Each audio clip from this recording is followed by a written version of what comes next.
Olá, querido ouvinte. Seja muito bem-vindo ao Minuto Escola Sabatina. Hoje é 24 de novembro, domingo. Neste trimestre, nosso foco será o estudo de temas do Evangelho de João, uma obra-prima escrita com a orientação do Espírito Santo. Nosso verso para memorizar está em João, capítulo 14, versículo 6, onde lemos: Disse-lhe Jesus: Eu sou o caminho, e a verdade, e a vida. Ninguém vem ao Pai senão por mim. O tema em destaque para o nosso estudo de hoje é: A vida estava nele. Agora, antes de começarmos o estudo de hoje, vamos nos entregar nas mãos de Deus em oração. Convido você a fechar os olhos e orar comigo. Amado Senhor Jesus, louvamos o teu santo nome, porque em ti está a vida divina, eterna e abundante, que concede esperança e salvação ao nosso coração. Reconhecemos que foste tu quem, na criação, deu vida ao universo, e na redenção, trouxeste a vida eterna para um mundo perdido. Senhor,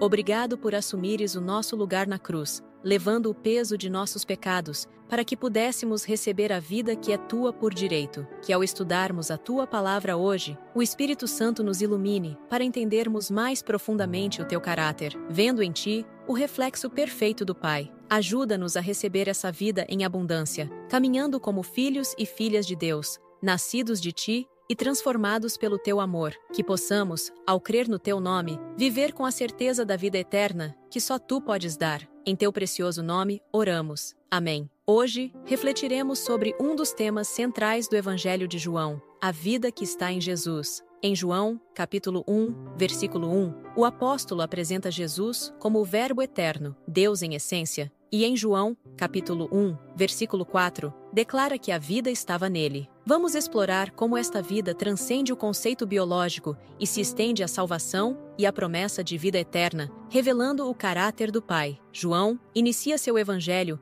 afirmando a divindade de Cristo. No princípio era o Verbo, e o Verbo estava com Deus, e o Verbo era Deus. Essa introdução não apenas reafirma a natureza divina de Jesus, mas também estabelece a base para compreendermos sua autoexistência eterna. Em João, capítulo 1, versículo 4, lemos: Nele estava a vida, e a vida era a luz dos homens. Essa vida, traduzida do termo grego zoe, não se limita à vida física, mas refere-se à vida divina, independente e autoexistente, que Cristo possui e pode compartilhar conosco. João destaca essa verdade ao longo de seu evangelho. Em João, capítulo 10, versículo 17, Jesus declara, abre aspas, Por isso, o Pai me ama, porque eu dou a minha vida para a retomar, fecha aspas. Aqui, ele enfatiza sua soberania sobre a vida e a morte. Ele é capaz de entregar sua vida em sacrifício pelos pecados da humanidade e retomá-la em sua ressurreição como o único que possui vida em si mesmo.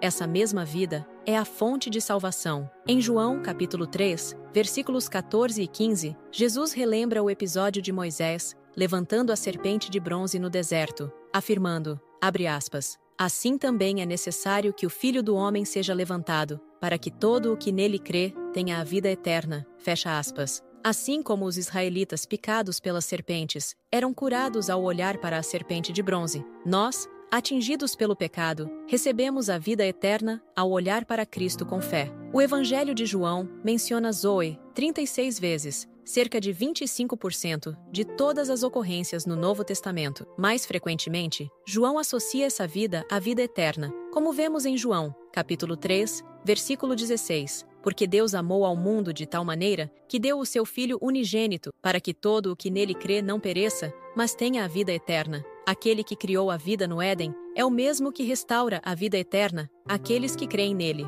Ouça João, capítulo 1, versículo 29. No dia seguinte, João viu Jesus aproximando-se e disse, Vejam, é o Cordeiro de Deus, que tira o pecado do mundo. João, capítulo 3, versículo 16. Porque Deus tanto amou o mundo, que deu o seu Filho unigênito, para que todo o que nele crer não pereça, mas tenha a vida eterna. João, capítulo 6, versículo 40. Porque a vontade de meu Pai é que todo aquele que olhar para o Filho e nele crer tenha a vida eterna, e eu o ressuscitarei no último dia. João, capítulo 10, versículo 10. Ladrão vem apenas para roubar, matar e destruir. Eu vim para que tenham vida, e a tenham plenamente. João, capítulo 12, versículo 27. Agora meu coração está perturbado. E o que direi? Pai, salva-me desta hora? Não, Eu vim exatamente para isto, para esta hora. Pergunta 1. Qual foi o propósito da vinda de Jesus a este mundo? Cristo deseja que não apenas tenhamos vida eterna, mas também vida em abundância. João,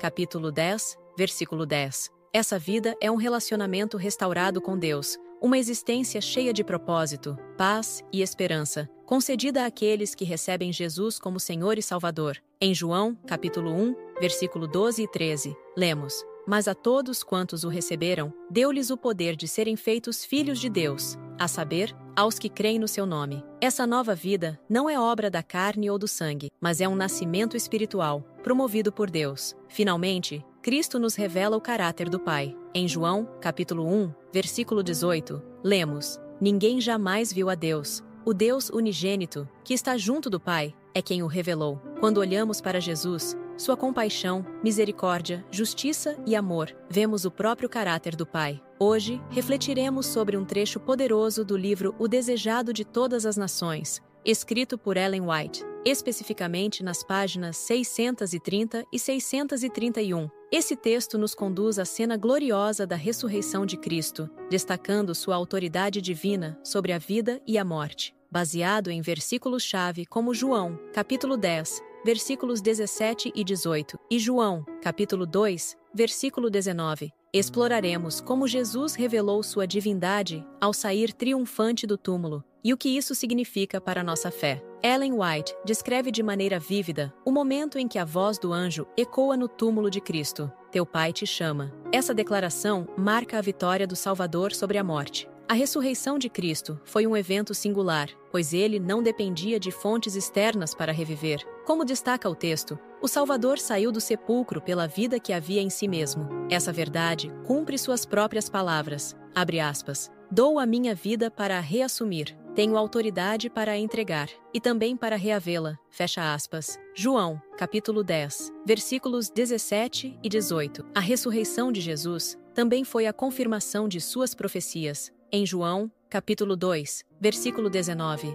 ele havia declarado aos sacerdotes e autoridades, abre aspas, destruam este santuário, e em 3 dias eu o levantarei, fecha aspas. No domingo da ressurreição, essa promessa se tornou realidade, provando que Cristo não era apenas um grande mestre ou profeta, mas o Filho de Deus com poder sobre a morte. Ellen White destaca que, ao proclamar, Eu sou a ressurreição e a vida, sobre a tumba aberta, Jesus afirmou uma verdade que apenas a divindade pode declarar. Diferente dos seres criados, que dependem da vontade e do poder de Deus para viver, Cristo possui vida em si mesmo. Do mais alto serafim ao mais humilde ser humano, toda a criação é sustentada pela fonte da vida. Mas Cristo, sendo um com o Pai, é a própria fonte. Apenas ele tinha o poder de quebrar as algemas da morte e reassumir sua vida. Esse evento não apenas revelou o poder divino de Cristo, mas também confirmou sua missão redentora. Sua vitória sobre a morte garante a ressurreição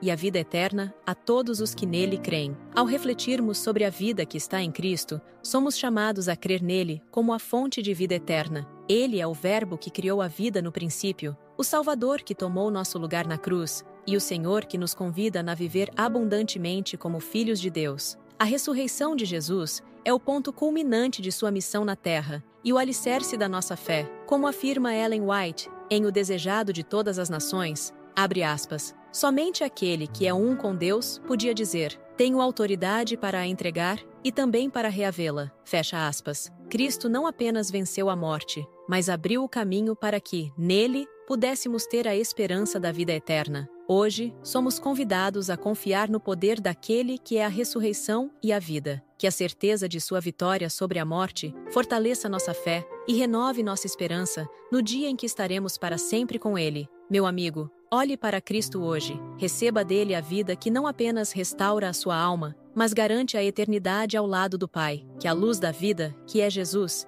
ilumine o seu caminho e o fortaleça em cada passo. Obrigado por estar conosco neste episódio. Que Deus te abençoe. Nos vemos no próximo episódio do Minuto Escola Sabatina. Na próxima lição, vamos explorar o tema, as palavras da vida eterna. Se você foi abençoado por essa lição da Escola Sabatina, não esqueça de compartilhar com outras pessoas. Juntos, podemos fazer a diferença e cumprir a missão que Cristo nos confiou, anunciar ao mundo o seu amor incondicional e a promessa de sua breve volta. Até o nosso próximo encontro.